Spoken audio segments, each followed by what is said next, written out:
To access the camera, from the home screen, swipe up to open your apps trays and select the Camera app. To take a picture in normal mode, press the center key to capture a photo. To zoom, use the slider on the right side of the screen above the lens angle button. You can also tap this to switch between normal or wide angle lens. You can use the navigation bar to select photo or video. From left to right, you can choose the slow motion, video, photo, portrait mode, or filter mode. When recording a video, you can also press the center key to start and stop a video. You cannot pause the recording in the middle. For short video recording, press and hold the record button. You can also view your gallery with the icon on the left. You can also open the Google Lens app with the icon in between the gallery and center key, and you're able to flip to the front-facing camera with the icon on the right.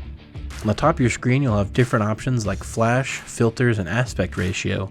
You can also select different options to change modes or additional settings in the top right. Thank you for watching. For more resources, visit sonimtech.com.